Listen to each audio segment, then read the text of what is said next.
드디어 신병 시즌3가 엔딩을 맞이했는데 최일구가 전역한 지 4개월이 지난 시점에서 새로운 이야기가 펼쳐질 것임을 암시했습니다. 박민석을 놀라게 한 신병의 등장, 전문하사로 컴백한 최일구, 그리고 중대장이 작성하고 있던 의문의 사건 보고서까지 시즌4에서는 이전 시리즈를 뛰어넘는 역대급 사건들이 벌어질 것으로 보이죠. 사실 신병 시즌4는 신병3가 방영되기 전부터 준비를 시작했다고 하는데요. 그도 그럴만한 게 신병 시리즈는 군생활이라는 주제에 개성 강한 캐릭터들과 현실적인 공감 요소를 더해 대한민국 남성들로부터 폭발적인 반응을 이끌어내고 있는 상황이죠. 한편 이번 시리즈는 2024년 11월 말에 제작에 들어가 불과 3개월 만에 방영되며 놀라운 속도로 완성됐는데요. 드라마 기획 등 현실적인 요소들을 고려한다면 신병 시즌4는 빠르면 내년 초에 만나볼 수 있을 것으로 예상되죠. 그래서 오늘은 주요 엔딩 장면들을 살펴보며 다음 시즌에는 어떤 이야기가 펼쳐질지 알아보도록 하겠습니다.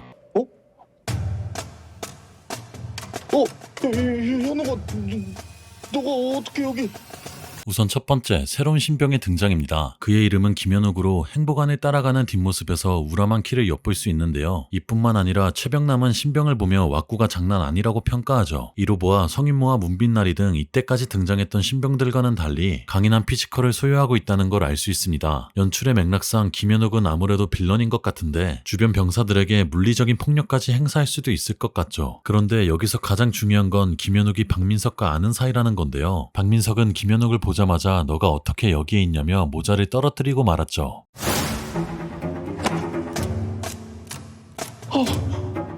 이로 보아 김현욱은 모종의 사건으로 인해 군대에 있을 수 없거나 혹은 군대에서 쫓겨났던 인물로 짐작됩니다. 이러한 점들로 미루어 보아 현재 김현욱으로 가장 유력한 후보는 바로 원작의 빌런 중 한 명인 여미란인데요. 여미란은 박민석의 훈련소 동기로 생활관에 꼭 한 명씩은 보이는 싸움닭이라고 보시면 됩니다. 특히 관등성명편에서는 박민석이 실수를 하자 대놓고 한숨을 쉬는 걸로 보아 박민석을 매우 만만하게 생각한다는 걸 알 수 있죠. 17번 훈련병 박민석입니다.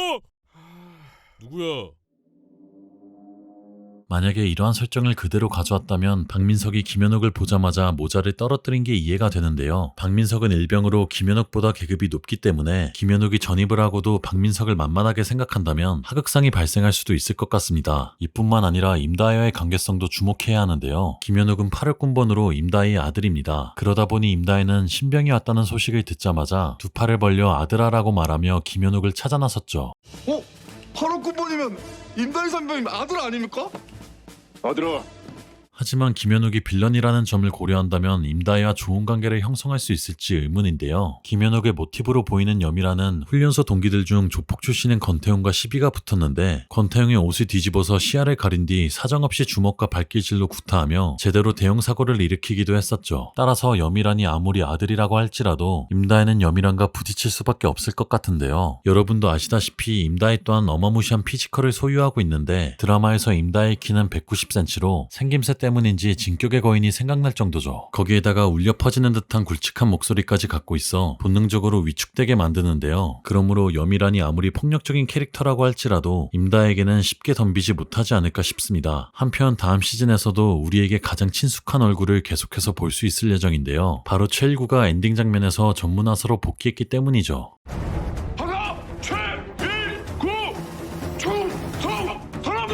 시즌3 마지막 회에서는 최일구가 전역을 하는 모습이 그려졌는데요. 하필이면 전역하는 날에 비가 왔지만 병사들은 전원 판초유를 입고 최일구를 배웅하러 나오며 감동적인 장면이 펼쳐졌죠. 특히 길끝에서 기다리고 있던 행보관과의 대화가 매우 인상 깊었는데요. 야, 밖에 나가면 쉽지 않을 거야.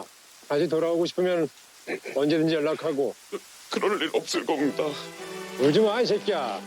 여기서 다시 돌아온다는 것은 전문화사를 의미하는 것으로 행보관은 사회에서 살아남는 게 생각보다 어려우니 전문화사에 지원하고 싶다면 언제든지 편하게 얘기하라고 말한 것이죠. 그런데 그럴 일 없을 거라는 대답과는 달리 최일구는 4개월 후에 전문화사가 되어 다시 군대로 돌아오는데요. 부사관이 되기까지는 보통 6개월이 걸리기 때문에 드라마임을 감안한다고 하더라도 4개월밖에 지나지 않았다는 건 최일구가 거의 전역하자마자 부사관이 되기를 결정했다는 걸 알 수 있죠. 따라서 최일구가 전문화사가 되기로 결심한 계기 또한 된다면 주요 관전 포인트가 될 것 같습니다. 그런데 4개월이라는 기간에서 예상치 못한 문제가 발생하는데요. 육군의 병장 복무 기간이 4개월이라는 점을 고려한다면 강찬석과 최병남은 전역을 했고 에이스 김상우는 말년병장이 되어야만 하죠. 이렇게 된다면 주요 인물들이 빠지게 되거나 존재감이 미비할 수밖에 없어지기 때문에 시즌4에서는 어떤 방식으로 이야기를 풀어갈지 굉장히 궁금해지는데요. 특히 강찬석의 경우 마지막 화에서도 자신을 괴롭히던 선임이 전문하사가 되어 계속해서 시비를 걸어왔던 모습이 비춰졌습니다.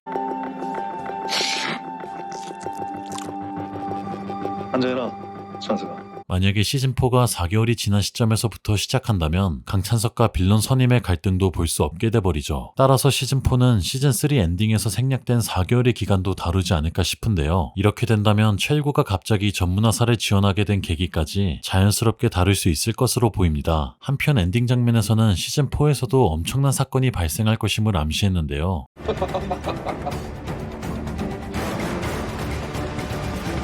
최일구가 중대장을 만나러 온 순간에 중대장은 사건 보고서를 작성하고 있었는데 사건명에는 자기 발생한 이중대 정규선 상병 사건 보고서라고 적혀 있었죠. 이로 보아 강력한 임팩트를 가진 사건이 최일구가 전문화사로 오기 전날에 발생했으며 중대 내에 정규선 상병이라는 인물이 그 중심에 있다는 걸 알 수 있습니다. 정규선 상병은 원작인 장삐쭈 버전의 신병에서도 이름을 찾아볼 수 없었는데요. 따라서 시즌4를 기획하는 과정에서 추가된 것으로 짐작되죠. 계급이 상병이라는 점을 바탕으로 두 가지 케이스로 나눌 수 있는데 첫 번째, 정규선 상병은 원래부터 이중대에 있었다는 겁니다. 그렇다면 정규선은 중대장이 관리하고 있는 다른 소대에 있었을 가능성이 큰데요. 하지만 아무런 맥락도 없이 시즌4에서 다른 소대 이야기를 가져오는 건 다소 어려움이 있을 것으로 판단되죠. 그렇다면 두 번째 케이스일 확률이 가장 높은데요. 바로 시즌3 엔딩에서 생략된 4개월 사이에 다른 부대에서 전출을 왔다는 겁니다. 전출은 보통 부조리 때문에 진행되는 경우가 많은데요. 군대는 피해자와 가해자 분리 원칙이 빡세게 적용되는 곳이기 때문입니다. 피해자가 한 명이고 가해자도 한 명이라면 가해자를 전출 보내버리지만 만약에 가해자가 여러 명이라면 피해자를 전출 보내기도 하죠. 시즌4에서는 새로운 빌런이 필요하기 때문에 정규선 상병의 경우 기존 부대에서 부조리를 일으키고 전출을 왔을 가능성이 높습니다. 그런데 중요한 건 중대장이 작성하는 서류가 사건 보고서라는 건데요. 사건 보고서는 군 내부에서 발생하는 다양한 사고 및 사건들을 기록하고 조사하는 보고서로 진상규명과 재발 방지를 위한 노력을 담고 있죠. 이러한 보고서는 군 내부의 폭행부터 시작해서 안전사고 및 사망사고 등 다양한 사건들을 다룹니다. 따라서 정규선 상병이 이중대로 전출 와서도 매우 심각한 사고를 일으켰다는 걸 알 수 있죠. 자세한 건 시즌4가 공개되어야 알겠지만 확실한 건 정규선 상병 사건이 시즌4를 이끌어갈 굉장히 중요한 소재임은 분명해 보입니다. 그런데 신병 시리즈를 연출한 민진기 감독이 신병을 소재로 한 극장판 스피노프에 대한 계획을 밝혔는데요. 민 감독은 인터뷰 중 차기 시즌에 대해 새로운 신병이 오기로 되어 있고 그 전에 신병 프랜차이즈에 관한 스피노프 극장판을 준비하고 있다고 말했죠. 여기서 말하는 신병은 김현욱으로 박민석과의 훈련소 생활이 담겨지지 않을까 싶은데요. 그렇게 된다면 본 스토리의 이전 시점을 뜻하는 프리퀄이 적합해 보이나 굳이 스피노프라는 용어를 사용한 것으로 볼 때 박민석의 역할은 조연으로 축소시키고 김현욱이 훈련소에서 벌이는 사건을 집중적으로 조명하지 않을까 싶습니다. 이뿐만 아니라 민 감독은 육군 보병을 주로 다루고 있는 지금까지 에피소드와 달리 해병대와 해군을 배경으로 한 번외편까지도 제작해보고 싶다고 밝혔는데요. 그렇게 된다면 똑같은 군대 소재라고 할지라도 보다 다양한 재미를 선사할 수 있는 시리즈로 거듭날 것으로 보입니다. 앞으로도 신병과 관련된 소식을 가장 빠르게 전해드리도록 할 테니 구독과 좋아요 부탁드리며 저는 더 좋은 영상으로 돌아오겠습니다. 그럼 지금까지 시네마보이였습니다. 감사합니다.